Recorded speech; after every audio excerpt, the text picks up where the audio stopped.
is the Explosion Network's Fast and Furious podcast, and we don't have friends. We have family. Each week in the lead up to Fast and Furious 9, she'll be cracking a Corona to discuss the films, characters, music, and more of the Fast saga. My name's Dylan Blight. Joining me today on this very show, Ashley Hobley. Hey Dylan, excited to be here because as you just said before we started the show, you don't care if I'm sick as a dog or in bed with Beyonce. You call, I show. That's so good. That's so good. Because that's actually what we were just talking about. It's like an in-joke that works because it's also like associated to the episode somewhat. So that was good. And also here, Kieran Marchant. I can't even try and compete with that. I'm not the funny member of Explosion Network. I'll just admit that now. Let's carry on with the show and live our lives, shall we? Yeah, the best part's over now, as it is every week. But, it's all done. You can just leave if you'd like. Unless Ash is going to. Oh no, we need to get to Ash reciting his favorite quote later. That'll be the best part. Yeah. So on today's episode, we are talking about the Fast and Furious Tokyo Drift. It was released in 2006, directed by Justin Lin, written by Chris Morgan. I'll note that this was their first for the both of them. Chris Morgan, of course, ends up doing a bunch of them. Justin Lin ends up doing a bunch of them. Main cast of the film: Lucas Black, Shad Moss, aka Bow Wow, Sung Kang, Brian T, Leonardo Nam, Nathalie, Kelley, Jason Tobin, and Alton Ray.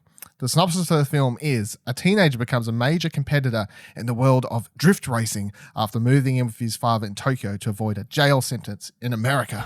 It's called drifting. What do you mean drift? The cars are lighter. The tires are slick. When you drift, if you ain't out of control, you ain't in control. Now, I do want to start with, because we've kind of been leading up to this point throughout this whole show, this is the one Fast and Furious movie that Ash has not seen. So, Ash, how do you feel about Tokyo Drift? Yeah, it's pretty good. It's fun to. It's amusing to have like you've said before. It's actually about racing, which a lot of the other films are not.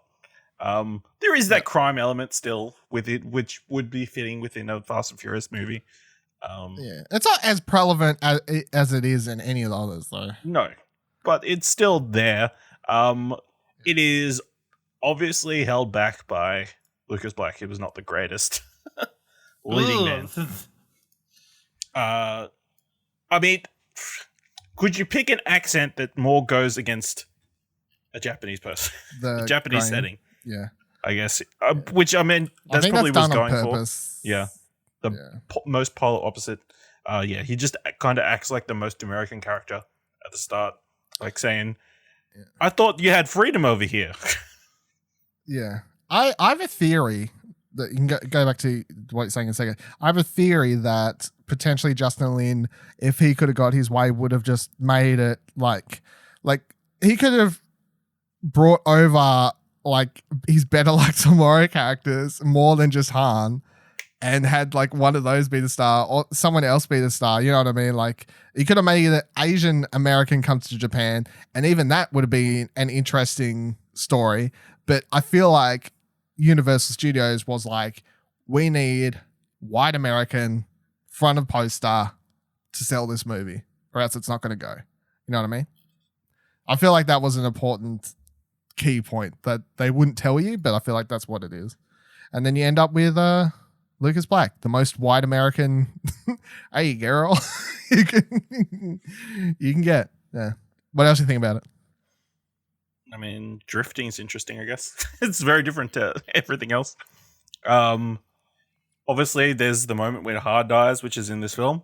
It really does not fit very well with what happens afterwards. I don't think it, like, obviously what we know happens afterwards. It doesn't fit. There's a lot of retconning, as we call it. There's a lot of retconning. There's a lot of retconning. Especially watching, it happens multiple times. All those two films, like bookending it, like it's hard to.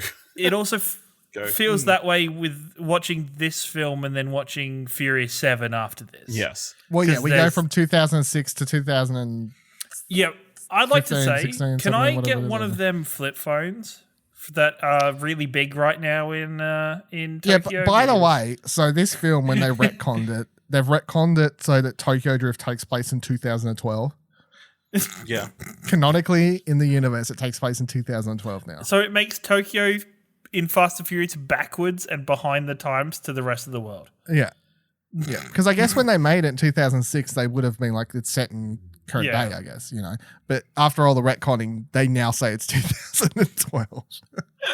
And it's like, yeah, okay, well, the flip phones are back, I guess. But at the same time, it's just like, whatever, who cares? Like, just accept it. And It was move the on. Japanese Renaissance of 2012, where they went back to using technology from 2006. That's all we all remember Yeah. that time, right? It was Yeah. a very short period, but Can I ask? it did happen. Can I ask Ash? Do you see why everybody fell in love with Han from this movie? Yeah, he's like the super charismatic, like wise, like aloof, cool guy who eats stuff. Well, he's all the time. mentor figure in this. He's like the pseudo father figure, mentor figure. Yeah. In this in a lot of ways. And he's like the cool dude. So I mean, I think it's more interesting watching this now after seeing Han's story all prior. I imagine watching this first to be like, oh, he's a player and he's like going after all these chicks and everything. But now watching this, you're like, oh, he's just trying to fill that hole that Gisele left. yeah, Gisele left. Yeah. You can tell it even connects from his, the thing of in Bad Luck Tomorrow, he is a heavy smoker, and then throughout the movies we've seen that he eats snacks to try and like compensate for that addiction. It's very much the same of he's lost Gisele. He's now kind of being this player / womanizer to kind of compensate now, to kind of help with him deal with that emotion and that loss. That is pretty interesting. Yeah, this is all one of my favorite things about the Fast and Furious franchise these days is that kind of like some stuff they do in Star Wars where it's like they release a film or they release a book or whatever else, and it kind of helps you like somewhat proper canon retcon / also like headcanon retcon, but it allows you to look at characters for a different lens, even if it isn't specifically said in the film. You know what I mean? It's So like, it's like how when we talk about the Rogue One Darth Vader thing in New Hope, where that's fan retconning because we're now going, oh, he gets super angry at the end of Rogue One, so then that explains why he's super angry at the start of New Hope. Of course, that isn't actually what happened because Rogue One didn't come out until a very long time after. However, that's now how we all view that film. And of course, for the first time I watched this, I was just like, Han's cool, whatever. But ever since watching all those other films, yeah, exactly what you're talking about now. It's all this kind of retconning in the way that I watch it and view Han, is that he's all the womanizing stuff and whatever else is because of Gisele, and the way he acts is because of Gisele and what he's been through and whatever else. So yeah, it's like that's why I always like people like silly mindless action movies. I'm like, man, you should see. I could write a thesis on like character stories for these fucking movies. Any other initial thoughts on the movie, Ash? Things? No, I mean everybody else is kind of fine. Like the love interest is okay. The dad's all right. Bow Wow is fine. I mean, he's kind of annoying, Twinkie. but he plays the role fine. Yeah. Kieran, what how do you feel about the movie? And This is been a while since you watched it, or no, I think I watch this fairly regularly somehow, because it's one of my favorites, and I think it's the same for you and me, Dylan, where it's just kind of one of those movies from we grew up around about the same time, the same kind of age. this was the coolest movie, Yeah, for like a this was year so or fucking so cool, when I was in school. and yeah. there's something about it that no matter, and I know as I get older and as I get a better appreciation of movies and television and media from being osmosis of talking to you two more and more and being around you both more and more, every time I watch movies that I love, I definitely pick up on things that I didn't pick up on. Like Sean's accent was probably the most grating thing in this viewing of the movie than I've ever viewed before. Sometimes his lines, I'm just like, fucking hell, what is going on? Like, this is... Swanky. Yeah, Dang, like game. yeah, it's just like wabaki, you know? It's Wabaki. Just, it's just like you're like fucking hell, okay. But no, this movie is still so much fun. I really like Han and DK's relationship. I enjoy DK's whole side story to this because I think it does something that it in the leading up to this point and around this point, it gives the antagonist of the movie some kind of layered backstory and reasoning to why he is the way he is, that you don't really get in Fast and Furious. Like, you see more of his interactions with his uncle. You see him being a bit more of this whole DK persona is a bit more of a face for him to look more powerful in front of the people that are in his community, whereas really he is this kind of underling to a real gangster in the Yakuza that I think is very interesting. This has some of my favorite cars in the whole thing. Like, I really love the cars in this movie. And yeah, just overall, this movie's just fun and it has a great soundtrack. Yeah.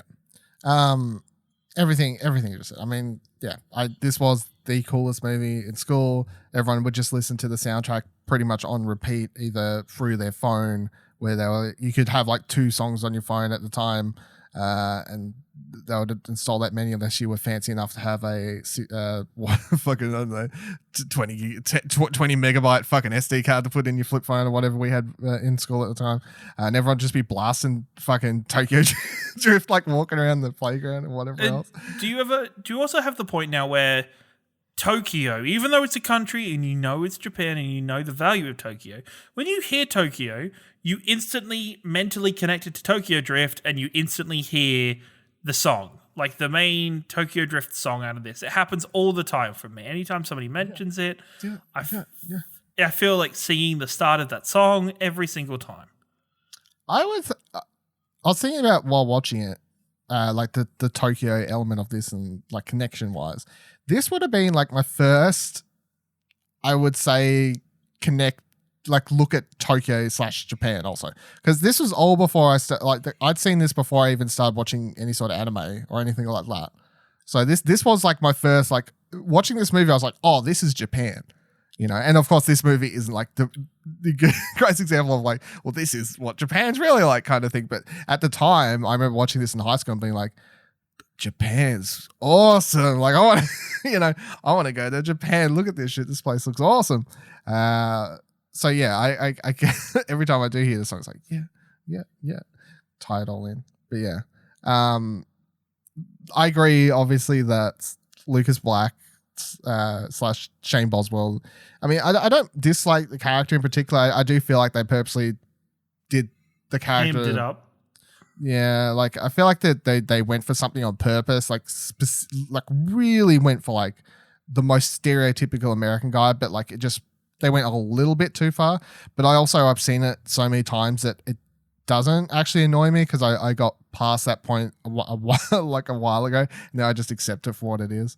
One thing I do want to talk about though, before moving on to different things, is how we feel about the opening of the movie, because I always found the opening of the movie cool / weird. And even watching it now, I'm like, it's so funny. They spend like 15 minutes doing this whole like American setup thing. Like the whole opening credit scene goes for like several minutes. Kid from Home Improvement. Take you into school.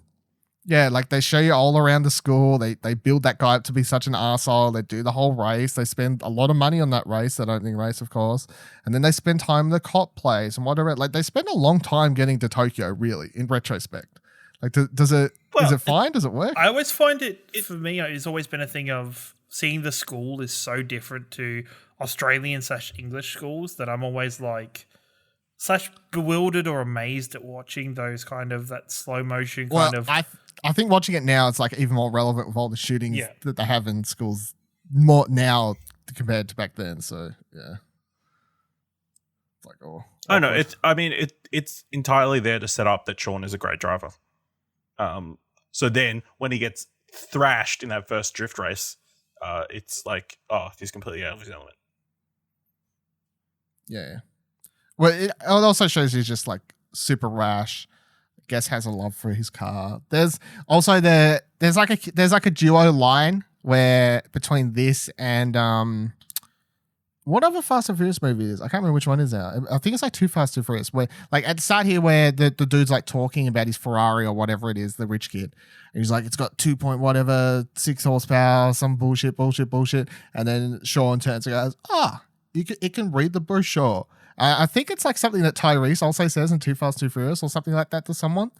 The cop or someone like that. I think something along those lines. It's no. It's very similar to when Brian is questioning his partner, like his like the supposed partner, and he's like, "I didn't know that pizza places now sold motors." Yeah, and it's that kind of thing.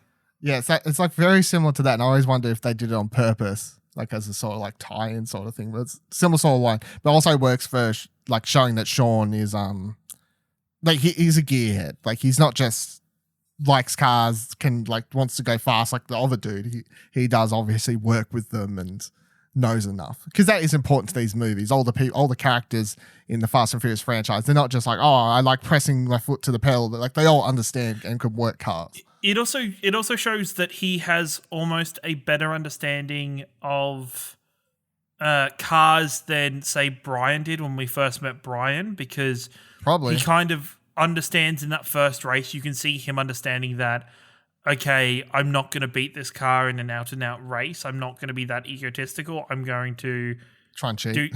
I'll find my own. I'll make a shortcut or something. And like it shows he's not as egotistical as say Brian is at the start of Fast and Furious, where he's just thinking he can just fucking put a heap of NOS in it and just gear it out like that. Go for gold.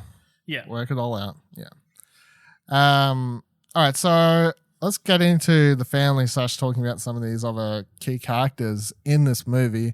So first of all, of course, we meet Sean Boswell, who we're talking about right now, who shows up briefly next week in Furious 7, and then, of course, is going to be showing up in Fast and Furious 9. We don't know how much time. Yeah, wait, what? You blew my mind. That I'll put it out there before these two idiots make fun of me. I didn't notice him in the trailer, and these two blew my mind last week when they told me. It was. In case you're also having your mind blown, if you want to go rewatch the Fast and Furious 9 trailer, and the part right before they show the little car with a jet engine that's strapped to the top of it, Sean's right there. Like he's getting covered by Tej or someone, I think, from whoever Tej's it is. shoulder, I think it is. Yeah, Tej's shoulder's kind of covering, but if you pause it at the right second, you will see his gaping, smiling face at Tej. As I like to think that they're like just said, we strapped a rocket to it, and then Tej and Roman are like, you did what? Like, because he's like, we got this. Let's go. But yeah, my question is, how much time do you reckon we'll actually get with Sean in 9? And how are you going to feel? How do you reckon it's going to feel to have Sean Boswell, Mr. American accent himself, interacting with the rest of the crew? Because you got to remember, we've only ever seen him interact with Dom twice. Of course, in the after credit sequence of this movie, and then in the tie-in bit next week. And that's it. He's never actually interacted with any of the other core members of Fast and Furious. Also, just to do the math on this, in Fast and Furious 9, how old is he supposed to be? And how old is he really? Because he's got one of those like... I think in real life he's like 30-something. I would presume that like canonically he's supposed to be like nearly 20s. 18 in Tokyo Drift. Like I think he's like 17 turning 18. So let's say this is like a couple years later. He's like young 20s, but in reality he's like early 30. 20s. Yeah, and it's like he's one of those people that like he's kind of not aged, but at the same time he's aged kind of badly. Like he still has. So when they do the thing in Furious 7, it's horrible because you can obviously tell it's like 10 years later and he's aged and he does not look young at all anymore. But I'm like, whatever, you've done that. It's for a little bit to tie it in. I don't care.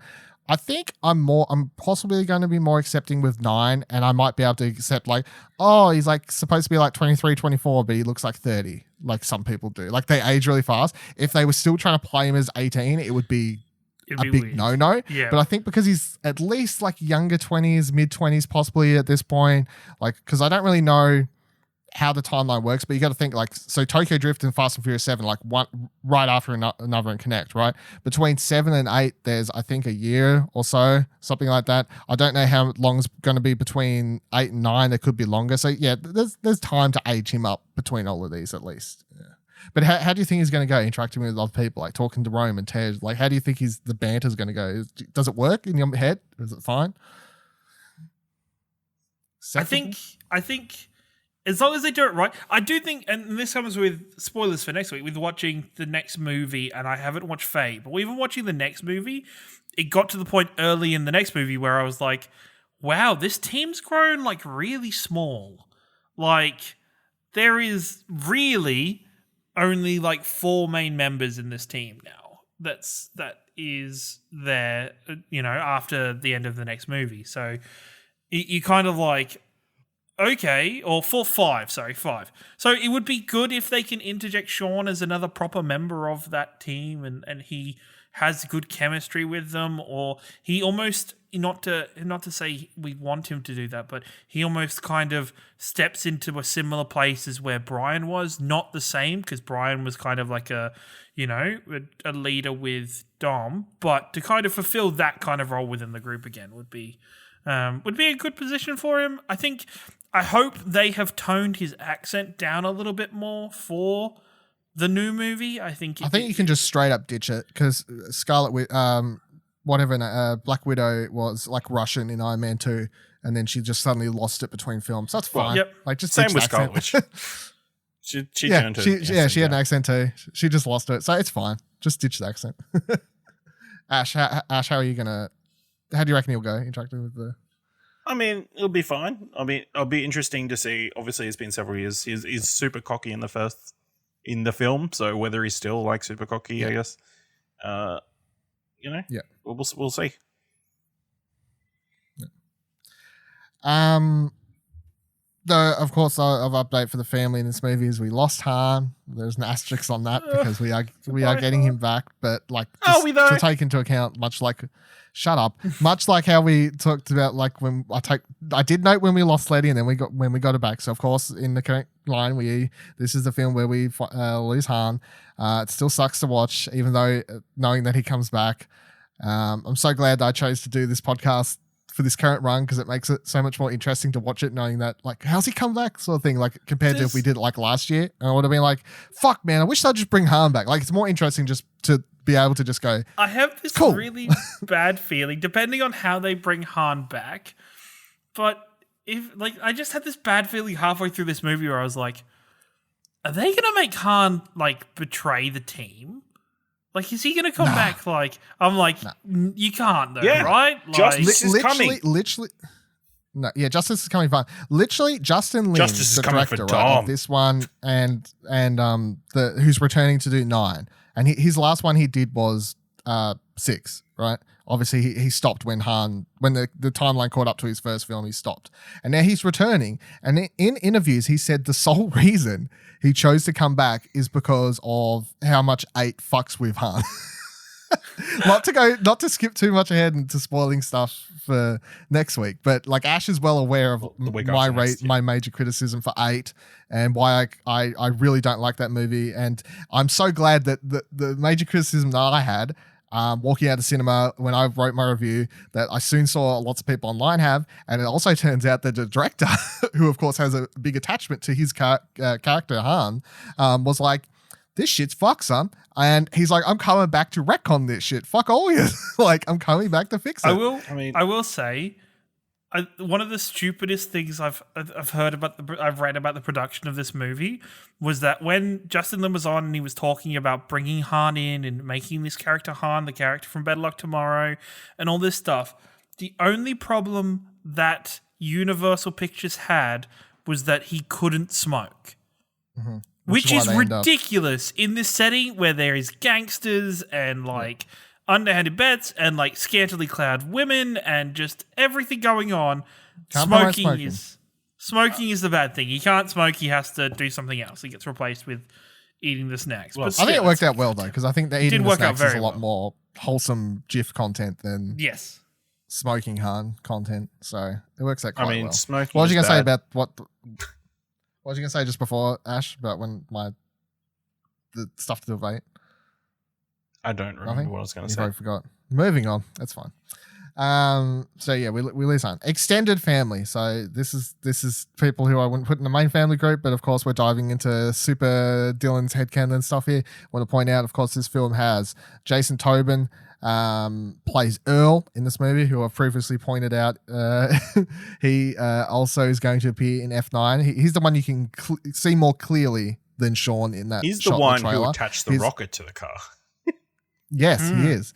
He's also the character Virgil in Better Luck Tomorrow, who I've talked about previously. Virgil, Earl, they're the same character. He's the one who spoilers. I mean, all these fucking things are spoilers. What am I on about? He's the one who shoots himself at the end of Better Luck Tomorrow. And the fan theory that I talked about before is that they run off to Tokyo. Well, they go on the run basically together, and this is where they end up. Anyway, he's Han's cousin. That's headcanon.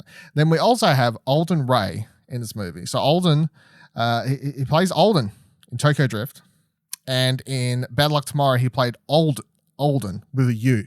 So one's Alden, the other one's Uldn is the character he played Bad Luck Tomorrow. He's the I guess the easiest way to describe it is just he's the bigger dude in Tokyo Drift. Like he doesn't have many lines, he has a couple lines, but he's always like sort of part of the Han crew. You'll see together, like he'll be standing. He's not the person that does the race, but the first race between, freaking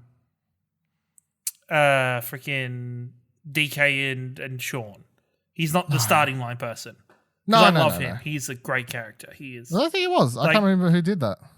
That's like the guy with the spiky hair, and he's like really cool. No, girls, and it's like my favorite start of any race. This franchise. This guy, he's like one of the four kind of. So you've got him, you've got Earl, and then you've also got another character I'm about to point out in a second, Rico, who's the girl, and then well, it's those three. They kind of hang around in the background a lot together. And then you've got, like, of course, Han that's part of that group, and then Sean, and then whatever, I do. Twinkie. Okay, I know which one. Yep. Yeah, so he doesn't have much, but I do think it's worth pointing out that he headcanon same character from Better Luck Tomorrow, because he was part of the team in Better Luck Tomorrow. I think his first scene is he's friends with the dude, you know, like they do the dude who ends up joining after he does the report, and he sets up the whole like free Ben or whatever like sign. Like this dude's one of the dudes who's like holding up the sign saying like free Ben. He's like friends with that guy. Like that's how they get introduced. Right. Okay, anyway, yeah. It's Dylan's head canon. He has hair in Better Luck Tomorrow, if I remember rightly. Yes, I believe so. So possible people that could show up in Fast 9. That would, I think, if they show up in another movie, if they showed up in the right context, then they would get canonized into the quote unquote family. So as I said before, you got Rico, I'm not sure how you properly say it, but played by Keiko Kitagawa. Yep. She helps out Earl in Tokyo Drift. She's the one who's seen helping out tuning all the cars and checking stuff and all that sort of stuff. She's like kind of his right hand woman throughout the movie. She doesn't have many lines, but she's there. And then you've of course got Neela, played by Nathalie. I don't know. Kelley, who of course is Sean Boswell's. Nathalie, right? It's just got a H in it. Is it? Yeah, I thought it was Nathalie. Oh, okay, it's just Nathalie. It's just got a random H showing up in it. Okay, weird. Yeah. So she of course, if she, I don't know, like, will she appear in F9 still with Sean? I'm gonna say I'd put it at 50-50. I honestly feel like they could have it come in for a day, shoot a scene. It would make fans of Tokyo Drift quite happy to see them together, of course. And then it doesn't mean she has to be around for the majority of the stuff with Sean in it. But especially if they shoot a scene in Tokyo, or even if it's shot in America to look like Tokyo, just for like a quick one with him before they come to America or something like that. You know, like say like Dom calls them up or something and she's there and like has a quick interaction with him or something like that. Just for the fans, I think that would be cool. I have to go. It's hard. It's Han. He's back. I gotta go. It's Han. Yeehaw.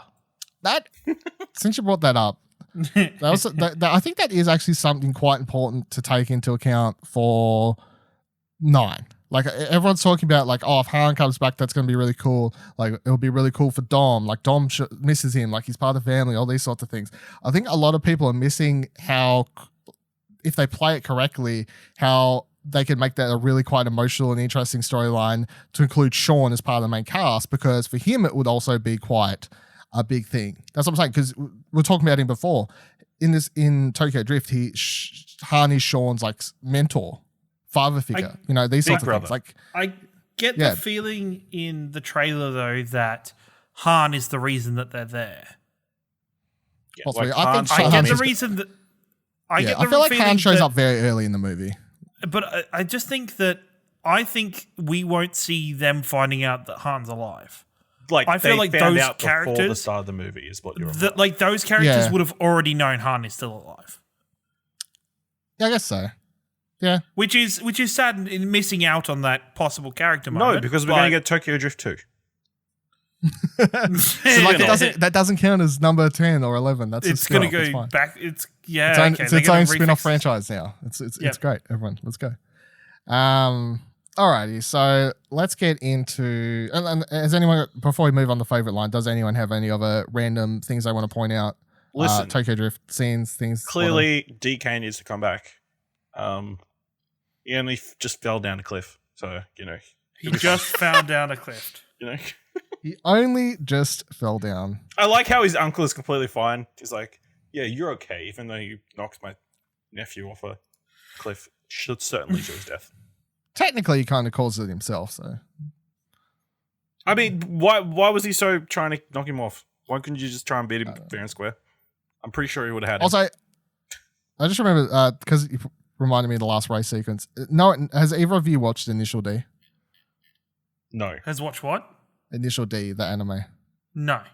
Yeah. So Initial D is a drifting, street racing anime that's set in, and they have a lot of races that take place on very similar mountains to like the one that Tokyo Drift has at the very end of it. Although I watched Tokyo Drift first, I think one of the reasons I got so heavy into Initial D, which I probably started watching like a year later-ish in high school, I think one of the reasons I started loving that anime so much is because it was about street racing, which of course had a affliction for it at the time, but also because lots of stuff in it just reminded me of Tokyo Drift. So if you want more street racing sort of stuff in anime form, Initial D, in case you don't know, that's the thing.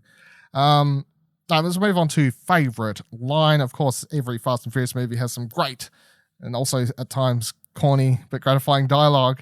I'm going to pass the baton to set the bar high. Ashley Hobley, what is your favorite line from this movie?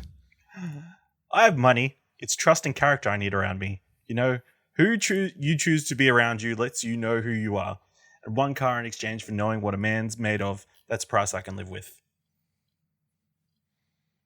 Went for some heartfelt shit this week. Yeah. No joking lines. No joking lines. I will follow up Heartfelt yours movie. because mine. Yeah, it's true. I'll follow up mine because mine also is a Han quote that is a serious one, which is the one I talked about like a week or so ago. And I think I got it like 90% right because I couldn't remember it fully, but it's where he says, life's simple. You make choices, you don't look back. So the Han quote that always stands out to me. Especially, I like that quote more, like in the context, whenever I've rewatched this movie since like Gisele and stuff, I always like read that line as like he's just hurting. The man's hurting. Kieran, what's your favorite line for this? So let's round out the Han segment of this of this segment. There's no wax on or wax off in drifting. The first drifters invented drifting out here in the mountains by feeling it. So feel it. Like it's just like I don't do it justice. I can't do an impression like Ashley Hobley can. It's just one of those like very fluid kind of just Han moments where he has this coolness to him that is really great. It's really fun. There's a personification of the character. All right, so for the mix, of course, we're picking 2 songs each and dropping them into the Ultimate Fast Saga playlist that you can find on Spotify right now. Link is in the description. My 2 songs, I think obviously the first one is given. There's no way around it. Tokyo Drift, Fast and Furious, Teriyaki Boys. There's no way to escape it.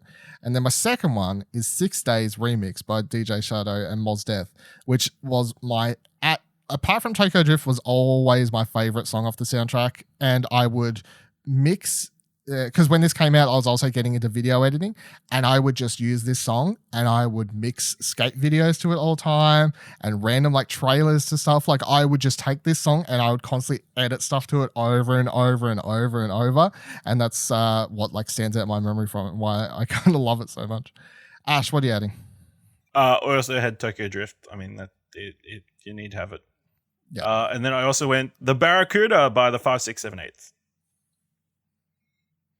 Kill Bill. Kill Bill. Karen, what do you got? So both of you destroyed me on this one. That's fine. 6 Days remix, because it's I think it does something where the moment I see this and hear this song, I'm like, I'm watching Tokyo Drift. Like this is let's go. Like it's like that first song of the movie. It's fantastic. And I also had The Barracuda by the 5, 6, and 7, and 8 because it's by the way, my Kill Bill reference was because they have a song in Kill Bill. They play that exact song.